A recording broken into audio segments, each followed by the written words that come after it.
Morning, all of you, and welcome to our 7th class online session. Today I am going to take your SST portion Geography, chapter number 15. Title is Air on the Move. In this chapter, we are studying about air. इसमें air के बारे में बता रखा है।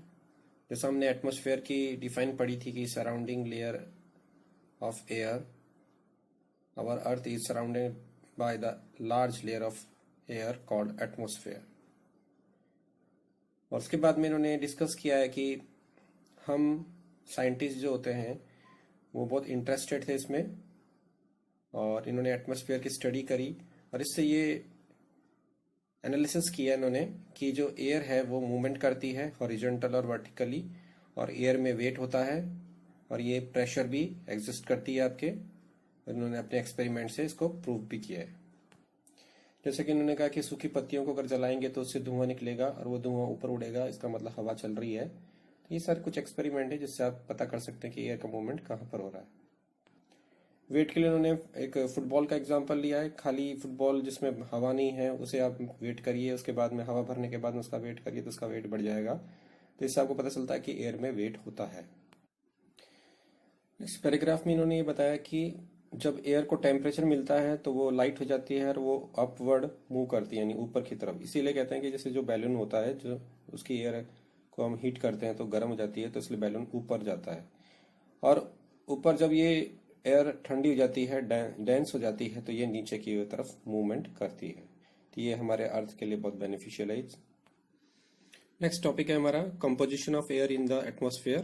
तो हमने पहले भी हमने बहुत बार पढ़ा है, एनवायरमेंट साइंस में और साइंस में पढ़ा है कि एयर बहुत सारे गैसेस का कंपोजिशन है, उसकी अलग अलग परसेंटेज है। जैसे इसमें लिखा हुआ है pure air consist of nitrogen 78, oxygen 21%, argon 0.9% and carbon dioxide 0.33% etcetera. इसके अलावा एयर के अंदर गैसेस के अलावा वाटर वेपर्स भी होते हैं, डस्ट भी होते हैं, डस्ट पार्टिकल भी होते हैं, smoke, pollens, grain, salt, micro organisms in different layers of the atmosphere, specially in its lower layer. Too much additions of smoke by our factories may disturb this specific composition of the air. Next topic है हमारा importance of the atmosphere. इसमें हमने first ये बताया कि atmosphere एक तरह से ब्लैंकेट का काम करता है अर्थ के लिए, और जो सन से रेडिएशंस मिलती है उसकी हीट को एस्केप होने से रोकता है, जिससे हमारी जो अर्थ होती है वो वार्म रहती है। वाटर वेपर्स और कार्बन डाइऑक्साइड्स जो लोअर लेयर में एटमॉस्फेयर के प्रेजेंट होते हैं, ये हीट को एब्जॉर्ब करते हैं और अर्थ सरफेस से एब्जॉर्ब करते हैं, और ये अर्थ के वार्म रखते हैं नाइट में। यदि एटमॉस्फेयर नहीं होता तो हमारे दिन का टेम्परेचर बहुत ज़्यादा होता और नाइट का टेम्परेचर बहुत डाउन होता, तो यहाँ से लाइफ होना इम्पॉसिबल था। सनराइज हीट करती है एटमॉस्फेयर को डिफरेंट तरीके से और डिफरेंट वे से। इस वजह से जो है सर्कुलेशन बनता है और एटमॉस्फेयर में हवाएं चलती हैं और रेन्स होती हैं। Atmosphere control and the extreme of the seasons इसके अकॉर्डिंग बनते हैं, and different trees plants can adapt themselves easily to the changing season and survive conveniently। तो ये जो डिफरेंट ट्रीज और प्लांट्स होते हैं ये अपने आप को अडॉप्ट करते हैं डिफरेंट सीजन्स को और जिंदा रहते हैं। नेक्स्ट टॉपिक है हमारा स्ट्रक्चर ऑफ द एटमॉस्फेयर, और इसको अभी हमने बहुत बार पढ़ा है। हमने इसको 5 लेयर्स में डिवाइड किया हुआ है। फर्स्ट है troposphere, stratosphere, mesosphere, thermosphere and exosphere. ये 5 लेयर्स हैं इसकी। ये डायग्राम देख सकते हैं आप, इसमें सारी लेयर्स के बारे में बता रखा है। ट्रोपोस्फेयर सबसे लोअर लेयर है और एटमॉस्फेयर की, इसका नाम ट्रोपोस्फेयर रखा गया है। और सारे जो वेदर के चेंजेस होते हैं वो इसी लेयर्स में होते हैं, और these changes in weather causes changes of season which is quite useful both human. और इसमें जो चेंजेस होते हैं वेदर के वो सीजन्स में चेंज होते हैं, और ये एनिमल ह्यूमन बींग के सबके लिए इम्पॉर्टेंट है। और इसमें the temperature decrease with the height of an average rate of 1 degree Celsius for 165 metre. 165 metre पे 1 डिग्री सेल्सियस टेम्परेचर डाउन होता है। That is why the mountain are cooler than the plain. इसी वजह से mountain cooler होते हैं। और troposphere extend up to the height of 18 kilometre above the equator and about 8 kilometre above the poles। तो equator पे 18 किलोमीटर तक है और जो पोल्स एरिया है उन पे 8 किलोमीटर तक है। नेक्स्ट टॉपिक है हमारा स्ट्रेटोस्फेयर। स्ट्रेटोस्फेयर ट्रोपोस्फेयर के ऊपर वाली लेयर है, इसका थिकनेस है 50 किलोमीटर्स और इसमें क्लाउड्स और वेदर कंडीशंस नहीं होती हैं, तो इस वजह से ये जेट एरोप्लेन के लिए बहुत अच्छी होती हैं उड़ने के लिए। और इसके अंदर ओजोन लेयर भी होती है जो कि एब्जॉर्ब करती है अल्ट्रावायलेट रेडिएशन। नेक्स्ट है हमारा मेसोस्फेयर। मेसोस्फेयर स्ट्रेटोस्फेयर के ऊपर वाली लेयर है, इसकी ये एक्सटेंड करती है 50 to 80 किलोमीटर्स तक और ये स्ट्रेटोस्फेयर के ऊपर वाली लेयर है और इसमें स्पेस से मेटेओर्स आते हैं तो ये बर्न हो जाते हैं। नेक्स्ट है हमारी थर्मोस्फेयर। थर्मोस्फेयर जो है मेसोस्फेयर के ऊपर वाली फोर्थ लेयर है और इसका ये टेंडेंसी है कि यहाँ पर टेम्परेचर बहुत जल्दी से रैपिडली हाई होता है। और आइनोस्फेयर इसका पार्ट है जो कि 80 से 400 किलोमीटर तक एक्सटेंड है और ये रेडियो ट्रांसमिशन के लिए काम आता है, यानी रेडियो वेव्स को ट्रांसफर करता है। सैटेलाइट से जो भी सिग्नल्स आते हैं या हम टेलीविजन सिग्नल्स प्राप्त करते हैं तो इसी से होता है। लास्ट है हमारे एक्सोस्फेयर और ये अपर मोस्ट लेयर है सबसे और ये मर्ज करती है इंटरप्लैनेटरी स्पेस को। इसकी डेंसिटी वेरी लो है and it has very thin air, इसमें वेरी थिन एयर आती है।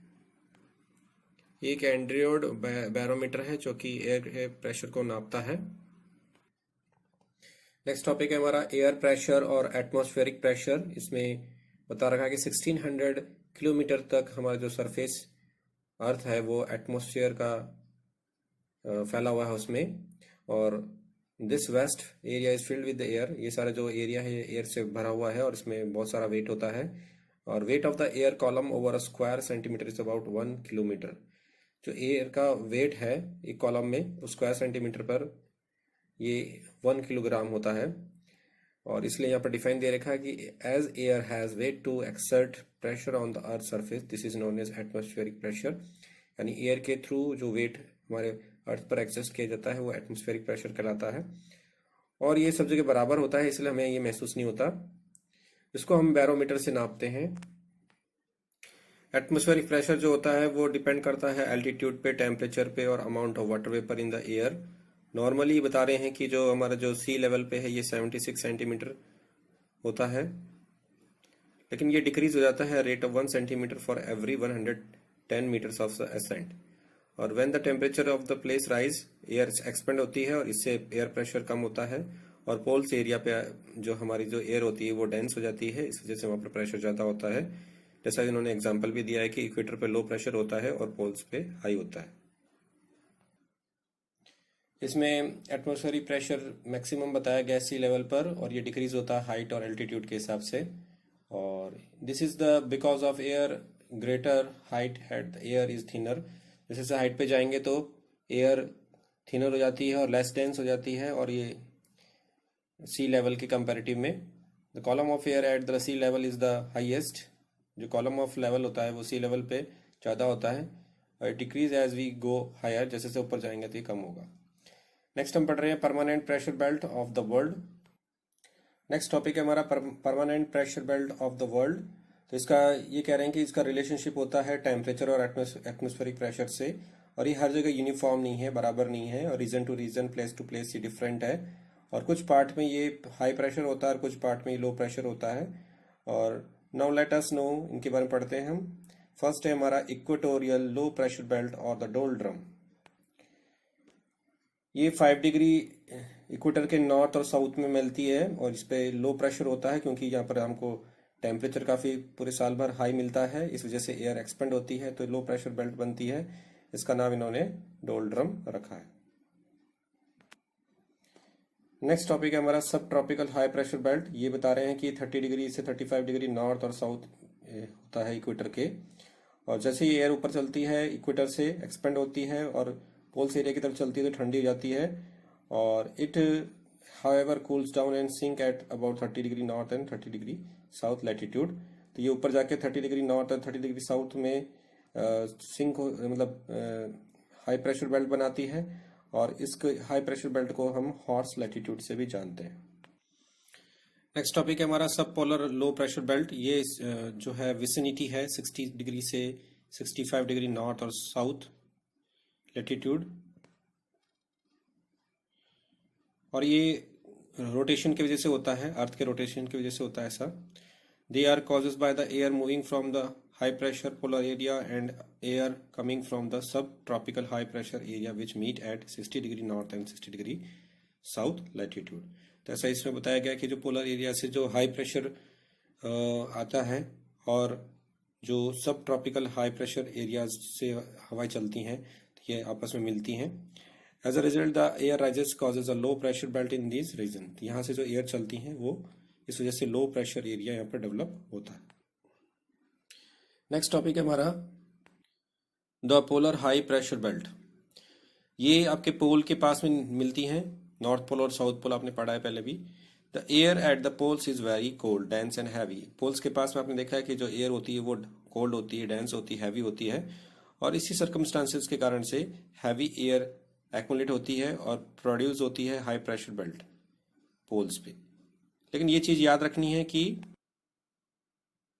ये लोकेशन ये फिक्स नहीं होती है, क्योंकि जो सनलाइट होता है, सनलाइट की वजह से ये नॉर्थ साउथ की तरफ थोड़ा थोड़ा शिफ्टिंग होती है। नेक्स्ट हम पढ़ रहे हैं विंड सिस्टम। और horizontal movement of the air along the surface of the air earth is called wind. तो ये विंड की डिफाइन है कि जैसे हमारे पैरेलल चलती है अर्थ के, उसे हम हवा कहते हैं। और विंड का नाम उसके according to the direction from which it blow, यानी जिस डायरेक्शन से ये हवा बहती है उसे हम उसका नाम दे देते हैं। जैसा कि इसमें बताया गया है कि north wind north to south की तरफ चलती है। और हमेशा इसका ये रहता है कि हाई प्रेशर से लो प्रेशर की तरफ चलती है। और इनका जो डिफरेंस होता है दो प्लेसेस के बीच में, वो the faster the air will move, जो फास्टर होती है वो एयर वहां पर मूव करती है। Centre of the high and low pressure and create because of the insulation. Centre of high और लो प्रेशर ये होता है उनकी इंसुलेशन की वजह से। Which it uniform everywhere on the earth surface, ये यूनिफॉर्म है पूरे अर्थ सरफेस पर। The direction of wind is affected in both the hemisphere by the rotation of the earth. जो डायरेक्शन होता है विंड का, वो दोनों रोटेशन जो हेमिस्फीयर पे जो अर्थ रोटेशन करती है, नॉर्थ और साउथ हेमिस्फीयर, उसके मूवमेंट की वजह से इफेक्टेड होता है। As the earth move from west to east, जैसे कि हमें पता है earth west to east move करती है। The wind in the north hemisphere are deflected to the right, और नॉर्थ साइड में ये राइट की तरफ मुड़ती है और साउथ साइड में ये लेफ्ट की तरफ मुड़ती है। नेक्स्ट टॉपिक है हमारा air different types of winds. इसमें हम पढ़ रहे हैं प्लानिटरी और परमानेंट विंड्स। और इसमें ये बताया कि ये हवाएं पूरे साल भर एक ही डायरेक्शन बहती हैं, इसलिए इन्हें परमानेंट और प्लानिटरी विंड्स कहते हैं, क्योंकि they are due to the pressure of permanent pressure belts on the. ये परमानेंट प्रेशर बेल्ट्स होती हैं अर्थ पर, उस वजह से ये चलती हैं एक डायरेक्शन में। दीज परमानेंट जो विंड्स होती हैं ये 3 टाइप्स की होती हैं। इन डायग्राम्स में देख सकते हैं, westerly, trade winds and westerly. इनका नाम यहाँ बता रखा है, the trade winds, westerly and polar winds. इनके बारे में पढ़ते हैं हम। Trade winds, these winds blow from the subtropical region of the high pressure towards the equatorial low pressure regions। तो ये बता रखा है इसमें कि ये सब ट्रॉपिकल रीजन से हाई प्रेशर की तरफ इक्वेटोरियल लो प्रेशर रीजन तक बहती है। This winds blow mainly in the tropical zones, ये ट्रॉपिकल जोन्स में बहती है। और इसका नाम ट्रेड रखा गया है, ये लैटिन वर्ड है जिसका मतलब होता है ट्रेड, और blow in the constant direction, यानी एक ही डायरेक्शन में बहती हैं। Since these winds always blow on the same track पे बहती हैं, in the same direction regularly, ये मैंने बता दिया आपको, इसलिए इसको ट्रेड विंड कहते हैं। They bring heavy rainfall to eastern coast of the continents lying within the tropics. तो ये भारी मतलब हैवी रेनफॉल करती हैं ईस्टर्न कोस्ट पर, कॉन्टिनेंट्स के जो कि ट्रॉपिक्स के तरफ होती हैं। और नॉर्थर्न हेमिस्फीयर में they blow from the north east direction while in the southern hemisphere. Northern hemisphere में ये नॉर्थ ईस्ट डायरेक्शन में बहती हैं और साउथर्न हेमिस्फीयर में ये साउथ ईस्ट डायरेक्शन में बहती हैं। नेक्स्ट है हमारा वेस्टर्लीज और the anti trade winds. These winds blow from tropical high pressure belt towards the sub polar low pressure belt. तो ये जो विंड्स होती हैं ये ट्रॉपिकल हाई प्रेशर बेल्ट से सब पोलर लो प्रेशर बेल्ट की तरफ बहती हैं, और जनरली ये वेस्टर्न साइड से बहती हैं, इसलिए इनको वेस्टर्लीज कहते हैं। इन the north hemisphere they blow from the south east direction and the south hemisphere they blow from the north west direction. तो ये कह रहे हैं कि नॉर्थ हेमिस्फीयर में ये साउथ ईस्ट डायरेक्शन में बहती हैं और साउथ हेमिस्फीयर में ये नॉर्थ वेस्ट डायरेक्शन में बहती हैं। They bring rainfall in the on the western side of the continent while eastern part in these regions remain comparatively dry। तो ये बारिश लेके आती हैं वेस्टर्न साइड्स में कॉन्टिनेंट के, और इनका जो ईस्टर्न पार्ट होता है वो थोड़ा सा ड्राई रहता है। नेक्स्ट टॉपिक है हमारा पोलर विंड्स। ये जो these winds blow from the high pressure belt of the north pole and the south pole to the sub polar area of the low pressure. तो ये जो विंड है ये हाई प्रेशर से बहती है नॉर्थ पोल के और साउथ पोल के सब पोलर एरियाज में जहाँ लो प्रेशर होता है उस तरफ बहती है। इन the north hemisphere they blow from the east north east direction. North hemisphere में नॉर्थ ईस्ट डायरेक्शन में बहती हैं और साउथ में ये साउथ ईस्ट डायरेक्शन में बहती हैं, और ये बहुत ही ठंडी हवाएं होती हैं और ड्राई होती हैं। नेक्स्ट टॉपिक है हमारा पीरियोडिकल विंड्स, और ये हवाएं जो होती हैं रेगुलरली एक पर्टिकुलर पीरियड में डे और ईयर में एक स्पेसिफिक डायरेक्शन में बहती हैं, इसलिए इनको पीरियोडिकल विंड्स कहते हैं। जैसे एग्जांपल दिया उन्होंने land breeze and sea breeze और मानसून। नेक्स्ट टॉपिक है हमारा the sea breeze. Sea breeze का मतलब होता है कि समुद्र से हवाएं चलती हैं जमीन की तरफ, और जैसा हमने देखा है कि जो पानी होता है वो जल्दी गर्म नहीं होता, जल्दी ठंडा नहीं होता, और जमीन बहुत जल्दी गर्म होती है, जल्दी ठंडी होती है, और इस वजह से हम देख सकते हैं कि जो जमीन होती है वो गर्म हो जाती है तो वहां से हवाएं समुद्र की तरफ बहती हैं, क्योंकि वहां पर लो प्रेशर हो जाता है। तो अब हमने पढ़ा भी है पहले कि एयर का प्रेशर कैसे मूवमेंट करता है, हाई प्रेशर से लो प्रेशर की तरफ जाता है। तो लैंड पे जो लो प्रेशर डेवलप हो जाता है तो समुद्र पे जो हाई प्रेशर होता है वो लैंड की तरफ बढ़ता है, तो इसे हम सी ब्रिज कहते हैं। और इससे क्या होता है, क्लाइमेट मॉडरेट रहता है, इसलिए हम कह सकते हैं चेन्नई और जो मुंबई एरिया है यहाँ पर मॉडरेट क्लाइमेट है, यानी ना तो सर्दी तेज होती है ना गर्मी तेज होती है। और नाइट में क्या होता है कि वही डिफरेंस हो जाता है कि जो जमीन होती है बहुत जल्दी ठंडी हो जाती है और जो सी होता है वो गर्म रहता है। तो इस वजह से क्या होता है, सी की तरफ लो प्रेशर हो जाता है और जमीन की तरफ हाई प्रेशर हो जाता है, तो high pressure to low pressure हवाएं चलती हैं, इसलिए हम रात को हम कहते हैं ये लैंड ब्रीज चलती है। नेक्स्ट टॉपिक है हमारा मानसून विंड्स। मानसून विंड्स का मतलब होता है अरेबिक वर्ड में मौसम कहलाता है, और ये सीजनल विंड है और इसका डायरेक्शन एक पर्टिकुलर सीजन में चेंज होता है। Monsoon winds are similar to the sea breeze and land breeze on the large scale, as these winds also develop as a result of the air pressure variation on the sea and land masses। तो ये भी एक सी breeze और land bridge की तरह ही काम करती हैं, लेकिन ये सीजन के अकॉर्डिंग इनका जो प्रेशर होता है वो वेरिएशंस आता है सी पर और लैंड मासेस पर। The land and sea breezes affect the small area. Land और सी ब्रिजेस होते हैं छोटे छोटे एरिया पे अफेक्ट करते हैं, and blow from a few hours daily, while the monsoon affect west area and blow for almost 6 months from land to sea and other 6 months for sea to land.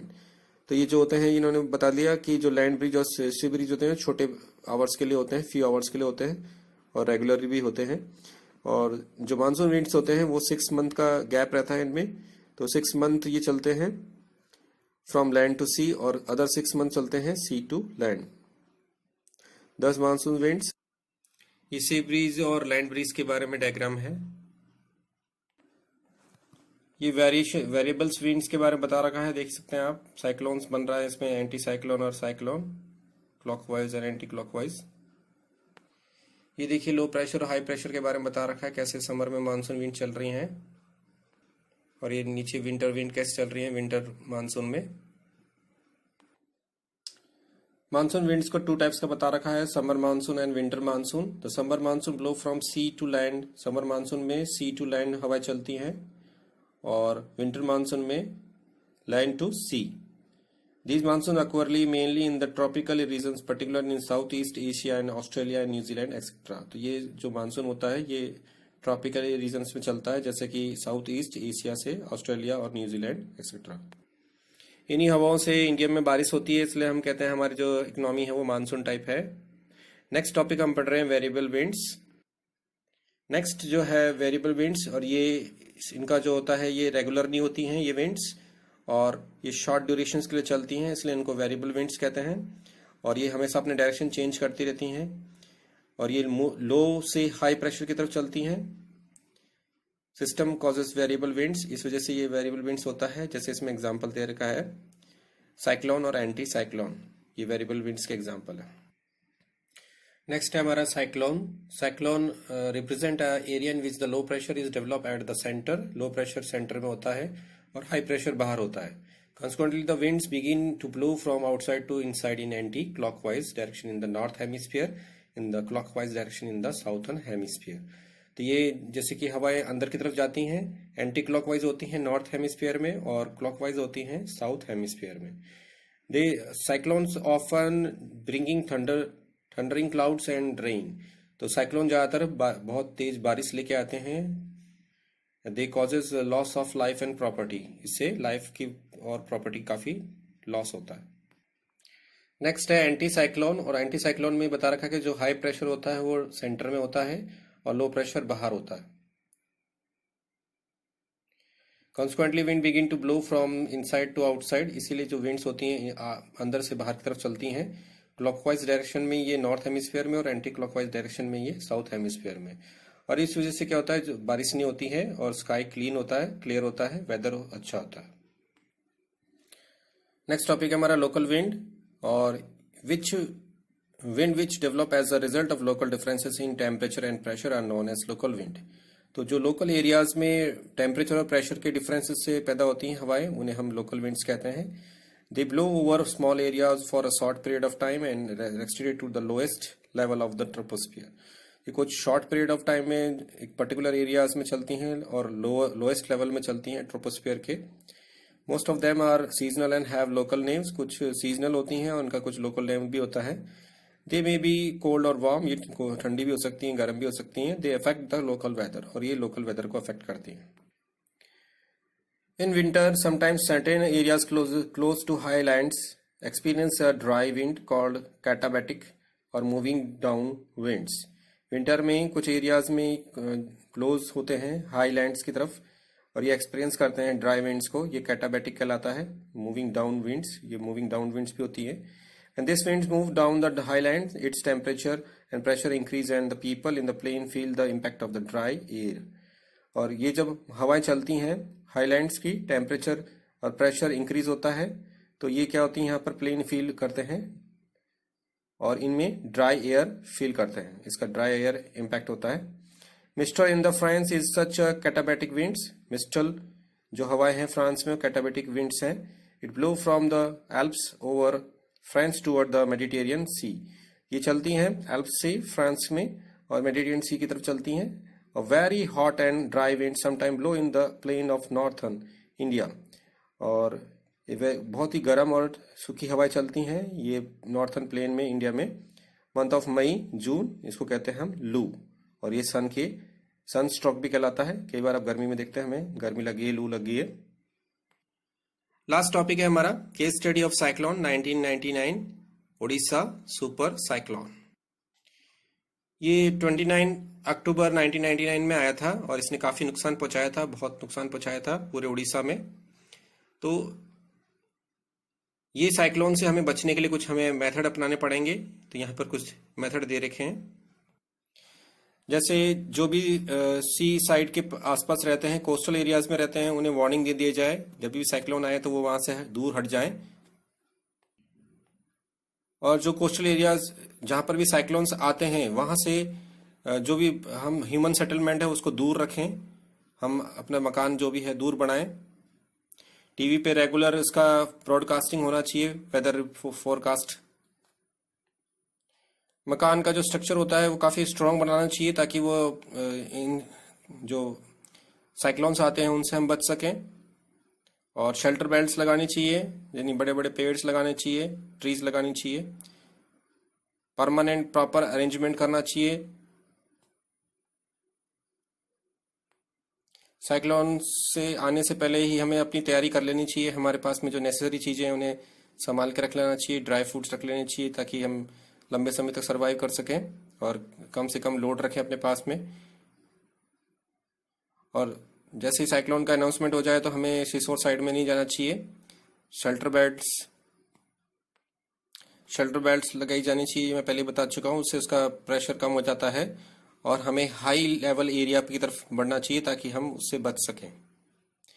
So students, I am going to wind up this video. I hope you all are happy at your home and you have to be study properly, and I try to my best. If any kind of doubt, you have to be write down in my comment section. I will try to solve it. God bless you and bye.